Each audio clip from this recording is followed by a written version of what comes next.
I was born August 22nd, 1956, in a little town in Ohio called Elyria, which is about 26 miles southeast of Cleveland. So we grew up during the factory period, and I'm really dating myself, but back in those cold winters, we had coal bins. We didn't have electric furnaces. I remember when our first electric furnace was installed. But many a story, and there were brutal winters back then in Ohio where we had to dig our ways out to the street sometimes. We had a snowdrift actually cover our house one year, and we had a tunnel to the street. But many a times I remember my brothers going to the coal bin with the buckets and shoveling it in that old furnace to keep the house warm. But I got to Texas just as quick as I could. I came here in October of 1983. I was 27. And what got me to Texas was my great uncle lived here. Marcellus Jack Anderson is my grandmother's brother on my mother's side. And so I was working in the banking industry at the time in Cleveland, commuting 26 miles back and forth. And I was just tired of the snow. I was tired of the climate. I was in a bad marriage at the time. And I just wanted to get away. And so we talked to Uncle Andy, as we so fondly called him. And he said, well, come to Austin. And my vision of Austin was very stereotypical. I thought it was nothing but cowboys and tumbleweeds and backwards folk, and I wasn't trying to hear it. But when I began to research Austin, I found out that it was a very progressive city and nothing like I expected. So since I was separated from my husband at the time, he had transitioned to Houston. And I thought, well, you know, I need to work on this marriage and make sure I've given it all I've got. So I decided to leave Ohio, and him and the boys came and picked me up, and here I am.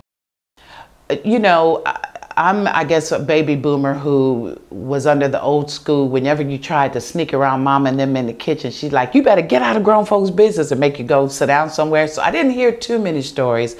What I remember mostly, though, was stories that my dad told me shortly before he died in 2007. My dad was stationed in Fort Hood, and back in the 30s and 40s, and he was a professional drummer. So back when Austin was 12th Street and 11th Street was all the Chitlin Circuit, and the Victory Grill was alive and popping, my dad would blow into town on the weekends in his uniform, and when they would see him, they would call him up on stage to play.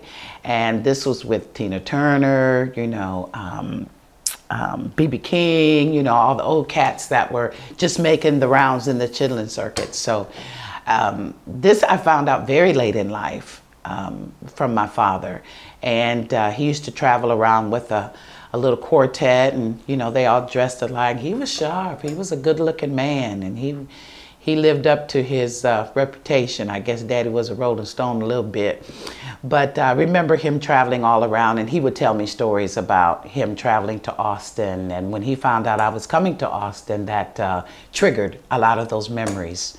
And but back in Ohio, I had a great childhood. I'm the youngest of 6 siblings. There's 2 girls and 4 boys. And but I'm my dad's only baby girl. So I didn't have the bug for acting back then, but I always was a singer. And my first recollection of singing was when I was about 5 years old. A girlfriend of mine's mother went to a Pentecostal church, which I knew nothing about because we were raised Methodist. Went to a African-American church. And so, you know, all I knew was hymns and that sort of thing. But she invited me to come and sing at her church. And we sang, Yes, Jesus Loves Me. And the people started shouting. And I had never seen anybody shout. So I was scared to death. And her mother saw the fear on my face and quickly, you know, comforted me. But that's my earliest recollection of me singing.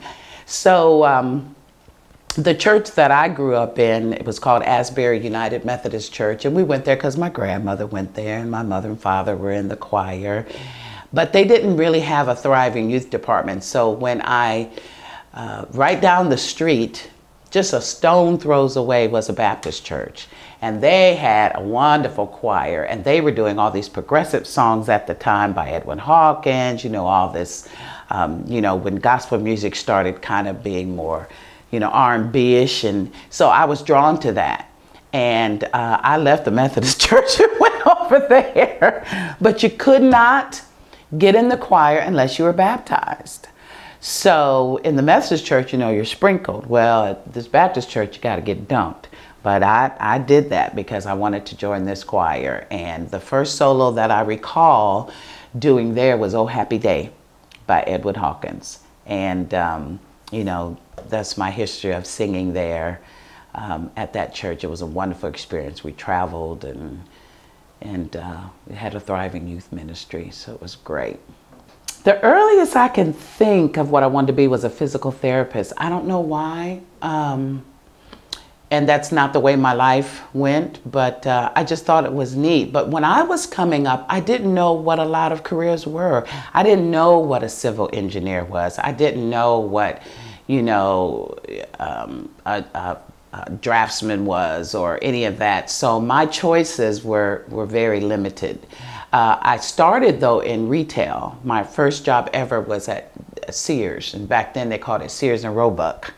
And I was in the junior bazaar department. And so I got out of that field because you always had to work weekends and holidays, and I wanted something where I was off on the weekends and holidays. So that's how I transitioned into banking. Solely for that reason, because I wanted weekends and holidays off. And then I was in the banking industry for 17 years. And also when I moved to Austin, that's the career path that I chose. When we first crossed the border, again, I was in this stereotypical mindset. So I wanted to see some tumbleweed and I wanted to see a black cowboy. Those are my two things. I did see the tumbleweed.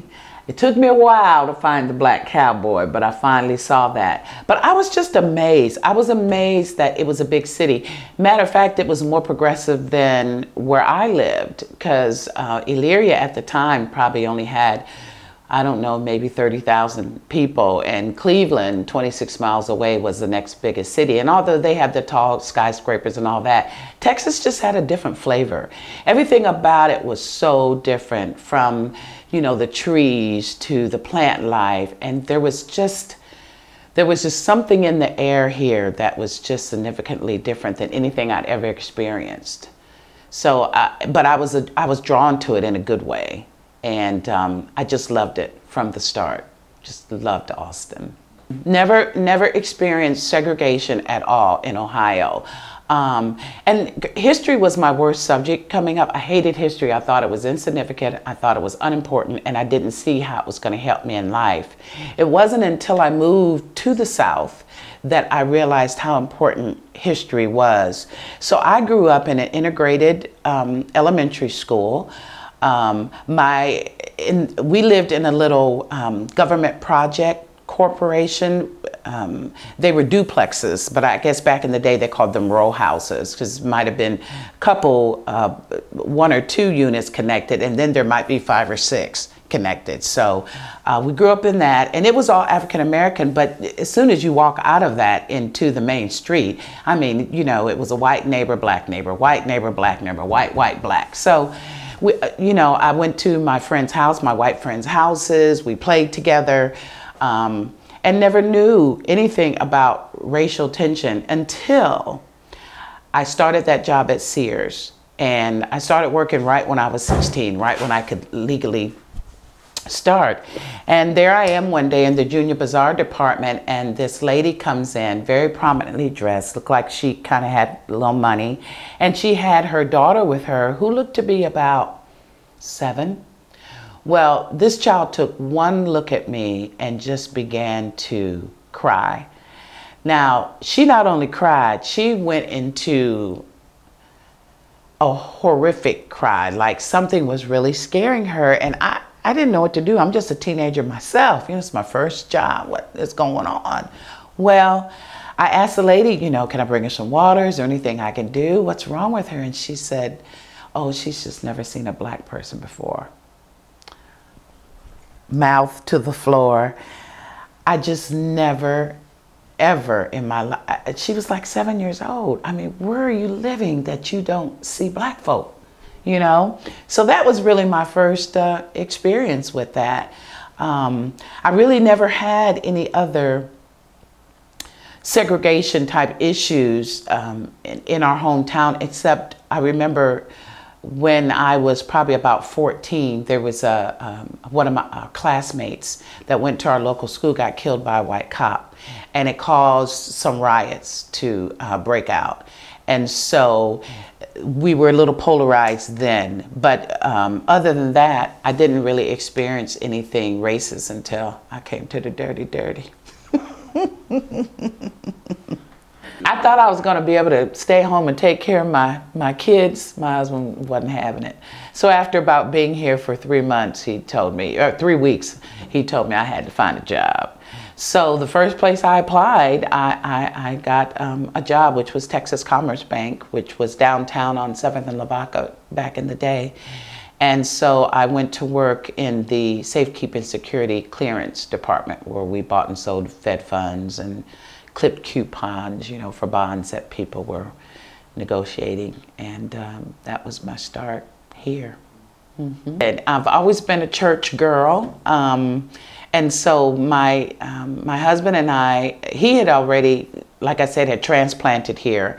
And so he was raised in a Pentecostal church. And after I left, going back to the story of when I joined the Baptist church, I was there for a few years. But when I was in high school, we started a black choir.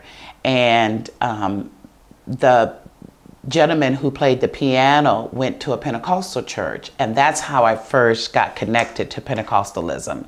So when I was 14, I got saved, gave my life to Christ, left the Baptist church, went over to the Pentecostal church, and stayed in that genre up until this day.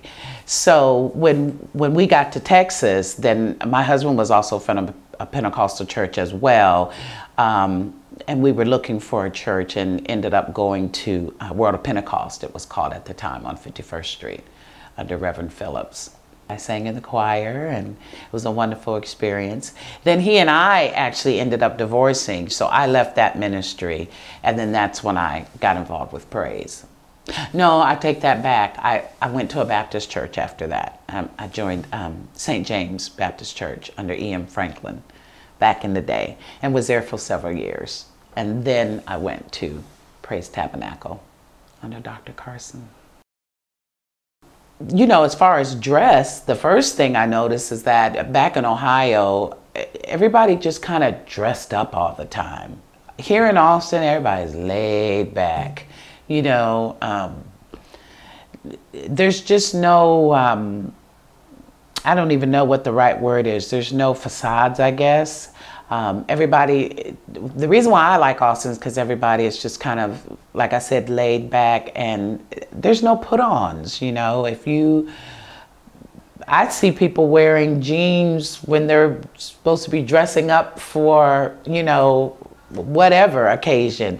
You may have on a nice top, and then you look down and they've got on jeans.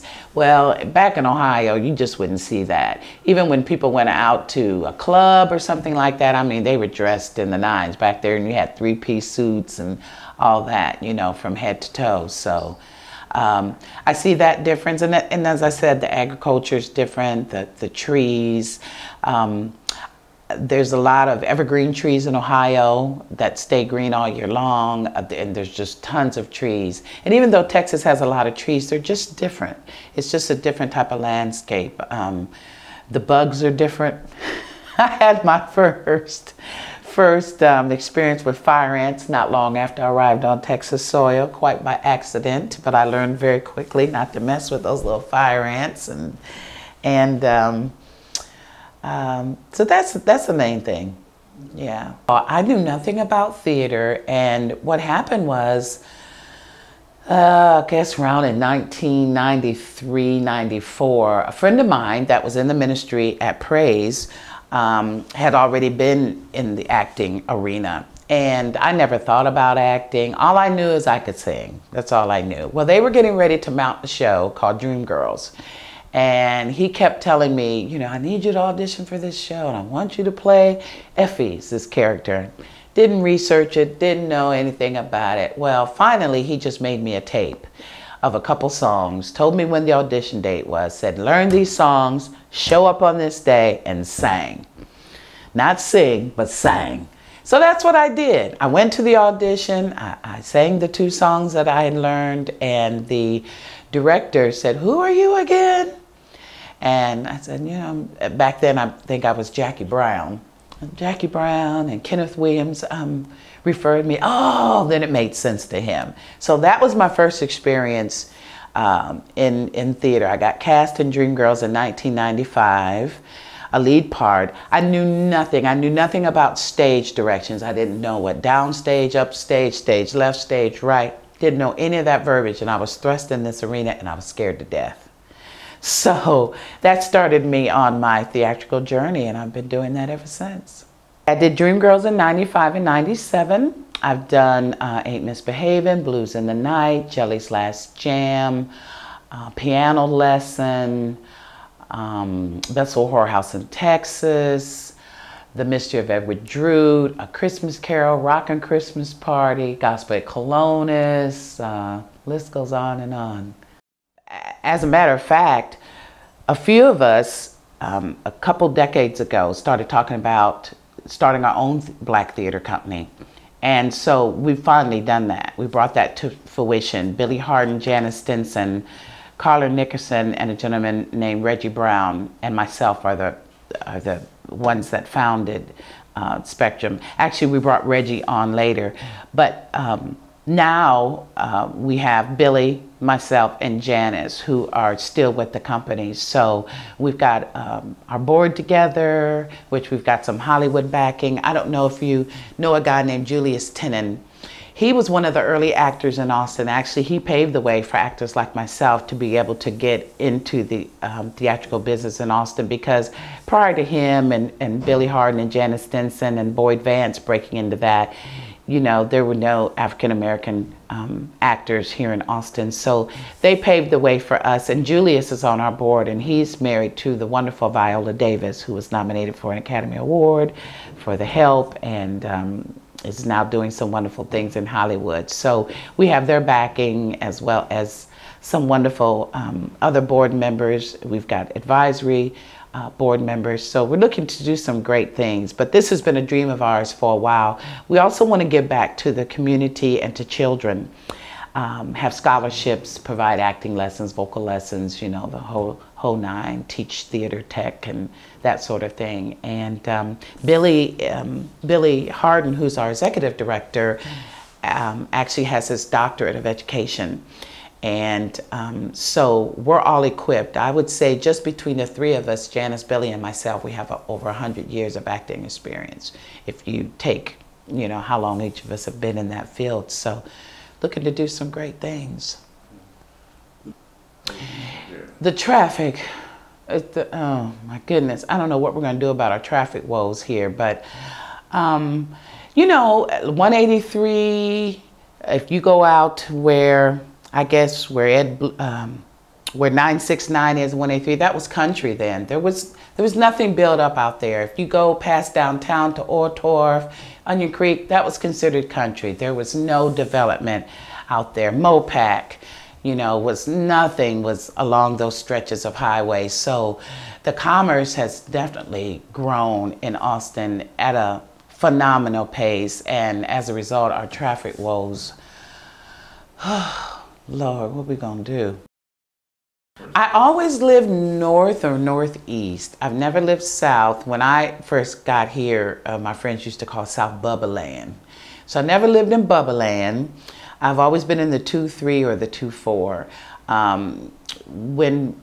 In 2006, my husband and I packed up and moved back to Ohio to take care of my father, who had developed cancer. He passed away in 2007, but so we were gone from 2006 to 2010, and when we came back to Austin, we kind of went northwest, and we were in the 50 zip code, which is out by the Arboretum, you know, out that way. But never lived south. Always kind of central. Now the 2-3 is kind of considered central. Austin is a very progressive laid back, multicultural, diverse city that offers just about anything you want. I think we've got the best of everything here. We've got water, we've got shade when it's 104. There's all kinds of wonderful things to do. There's live music, there's culture, there's theater, there's the ballet, kind of whatever is your thing, you can find it in Austin. And what I liked about Austin when I first came is that whatever type of music you like, whether it's country or reggae or gospel or whatever, you can find it somewhere live 7 days a week. I liked the downtown area. I love that there's restaurants all over the place. The food is just so diverse here. And when I was talking earlier about racism, my first experience here, I just want to make that clear that that's not been anything I've experienced on a regular basis, my 31 years of being here. Sure, you're going to run into, someone who's ignorant, but that has not been the case. Most people here are friendly, will speak to you as you're walking down the street, will say, have a nice day. Up in Ohio, in the Cleveland area, you feel intimidated about asking someone what time it is or something like that. But Austin, it's perfectly okay to approach a stranger for directions and that sort of stuff. People, to me, are more warm and friendly. It's getting very expensive to live in Austin, number one. I haven't really seen an exit of Black people in Austin. Like, I've been here 31 years. But that's not really important to me, and I don't know why people are leaving Austin. Black people are leaving Austin. My guess would be it's getting a little expensive to live here.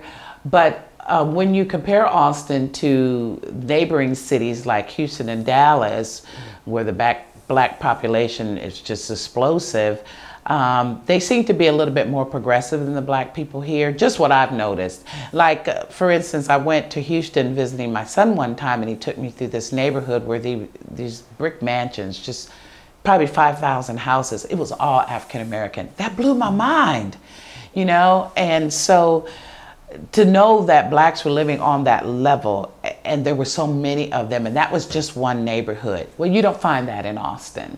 I'm sure the same thing is in the Dallas area. I've got some friends in Dallas, and they live in a mansion. Soon when I was in the delivery room and they handed that child in my hand, I gave them back to God. If you don't have God to help you to direct these kids, and these kids are born more smarter. They're born more advanced than our kids. The things that are already inborn in these children that are being born today, my kids have to learn, but these kids already come out the womb knowing this stuff. And don't think a child doesn't see. When you're trying to be shady or hide something from, they see. They're very discerning, and they're very smart, and they're more advanced. Every generation, I believe, just gets more advanced as far as things that are inborn in them. And so, Lord, I don't know what I'd do if I had a child in this day and age, because the world is moving so fast and everything is just so go, go, go, go, go. And, when you're moving that fast, how can you really hear from God? And so the first thing I would do is instill a firm foundation in your children. God first, let them know who God is and how having him in your life can help you in this journey, and that without it, I don't know how you're going to make it. And then just be supportive. Be that supportive parent that's involved in your kid's life, Get them involved in extracurricular things, whether it's sports or theater or dance or whatever it is. Find out what piques their interest. Just don't sit them in front of a TV and put a DVD in and let movies entertain your children. you know, even the cartoons sometimes can have something subliminal that, you know, you ain't watched it with them, so you don't even know. You know what I mean? But take an active role in your children's life. And my mother and grandmother and aunt were always at my choir concerts, or, you know, I played flute in our, you know, little band back in junior high and high school. And they always came to my concerts. They were very much hands-on relatives, and it made me a better person. My mother always encouraged me to do extracurricular things, and when she thought I was doing too much, she'd just shake her head like, I don't know how you're doing all this and keep your grades up. But you know, I did. And research shows that if your children are involved in extracurricular things in school, they will make better grades, and it will make them a better person. They'll be a more well-rounded person. They'll be able to adapt in society and talk to people that are scholars, to people that just know the streets. You know, you've got to be well-rounded, and you know, so if you start with a firm foundation with God, be involved in their life, be there for them as a person that they can come to when they have a problem or an issue or a situation, your kids will grow up to be great citizens. And those traits will be taught to their children because you established that foundation. I'm going to be doing Chicago at Austin Playhouse. That'll be coming up this spring, and I'm a company member there. Company member just means that you're the first pool of actors that they pull from for their season. What else am I doing? Spectrum's going to be doing some things. We're going to be having some play readings, and we're going to launch Once on This Island, which will be our first musical, probably sometime in 2015. I got a lot going on, Bruce. I'm getting old, though. I can't remember everything, but lots going on. Yeah, I went to DeSoto. Let me see. That had to be around, when I just got back to Austin, around 2010, 2011, 2012, somewhere around in there, and did Beehive, which is a musical. And Beehive is just a musical of songs from the 40s, 50s, and 60s. All that Frankie Valli stuff, and Beach Boys, and Martha and the Vandellas, and Aretha, and all that kind of stuff. Just kind of a musical review of stuff. That was fun. Theater is live, and it's an intimate thing. Those people are right there, and sometimes they're as close as where you are to me. So they see everything. They see the mistakes, they see the triumphs. If your wig flies off on stage, which has happened, not to me, but it has happened, they see it all. When you're doing movies, you know, if you mess up, you cut, and you just go back and you re-record it. So I like that spontaneous, you never know what's gonna happen, you know, type of thing. And you get that immediate gratification from theater, because if they like what you've done, they're gonna stand up and clap or whatever. You know, you get that electricity. Well, pray for us. Yeah, we're, you know, it's not an easy thing. And even though we've been talking about it for a decade, to talk about it and to do something is certainly a horse of a different color. And since we've been on this journey, you know, we've learned very quickly some of the pitfalls that you can fall into if you're not careful. So we're treading very slowly with prayer and supplication, let me tell you. And we're just trying to follow God and do His will in this, with this endeavor. I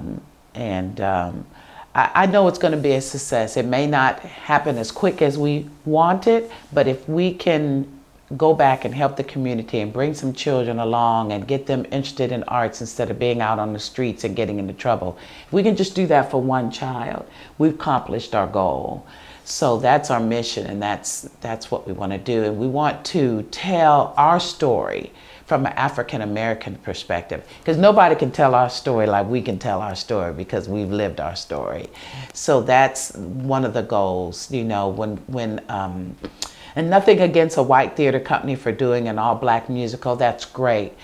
But it's not directed by a black director. So the take is going to be a little different. The outcome is going to be a little different. But when we can tell it, and when our crew is black, and when our director is black, and when our sound guy is black, you know, it is truly us. And so we are telling the true thing. You're getting the real deal. And that's our goal. And with God's help, we'll make that happen. You can say what you want, I'm not walking out. Stop on the river, one strike and kill. I'm not gonna leave you, there's no way I will.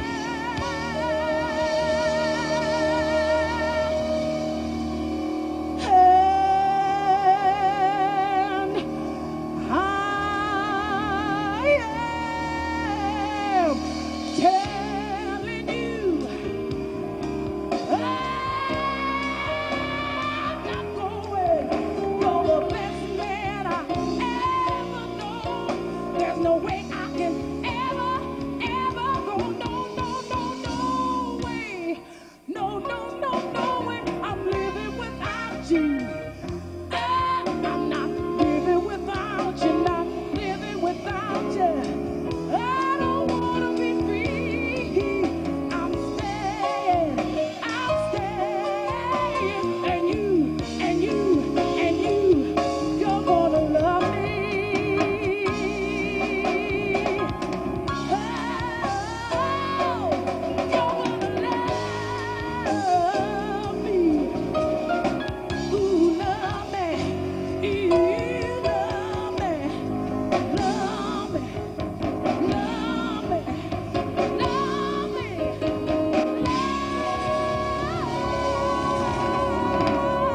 Love me. You're gonna